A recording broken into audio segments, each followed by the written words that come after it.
সাম্প্রতিক সময়ে দেশের বিভিন্ন স্থানে মলম পার্টি আবারও সক্রিয় হয়ে উঠেছে। সাধারণ মানুষের অজান্তে ঘুমের ওষুধ, নেশাজাতীয় দ্রব্য বা চেতনানাশক মলম ব্যবহার করে এই চক্র ভয়ঙ্কর সব অপরাধ চালিয়ে যাচ্ছে। গণপরিবহন, হাট বাজার কিংবা ব্যস্ত জনবহুল এলাকায় সুযোগ খুঁজে বেড়াচ্ছে তারা। মুহূর্তে সাধারণ মানুষকে অচেতন করে লুটে নিচ্ছে মোবাইল, টাকা পয়সা, স্বর্ণালংকার সহ মূল্যবান জিনিসপত্র। এই অপরাধ চক্রের কারণে দেশের বিভিন্ন স্থানে মানুষের মধ্যে আতঙ্ক বাড়ছে দিন দিন। মলম পার্টি সাধারণত একা যাত্রী, নারী ও বয়স্কদের টার্গেট করে থাকে।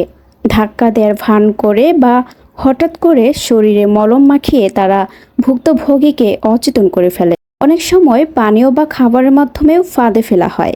জ্ঞান ফেরার পর ভুক্তভোগীরা দেখেন তাদের সর্বস্ব লুট হয়ে গেছে।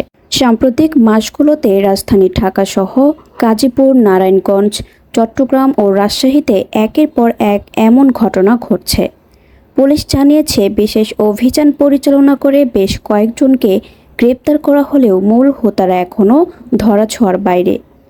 ভুক্তভোগীদের বক্তব্য অনুযায়ী তারা কোনো কিছু বুঝে ওঠার আগেই অজ্ঞান হয়ে পড়েছেন এবং পরে আর্থিক ক্ষতির পাশাপাশি অনেক সময় শারীরিক আঘাতও পেয়েছেন। প্রশাসন বলছে, টহল ও গোয়েন্দা নজরদারি জোরদার করা হয়েছে। পাশাপাশি সাধারণ মানুষকে সতর্ক থাকতে হবে। মলম পার্টির তাণ্ডব আজ সমাজের জন্য এক বড় হুমকি। এটি কেবল সম্পদ নয়, মানুষের নিরাপত্তা ও বিশ্বাসকেও ছিনিয়ে নিচ্ছে।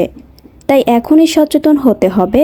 অপরিচিত কারো দেয়া খাবার বা পানীয় গ্রহণ থেকে বিরত থাকতে হবে এবং সন্দেহজনক কাউকে দেখলে দ্রুত পুলিশকে খবর দিতে হবে।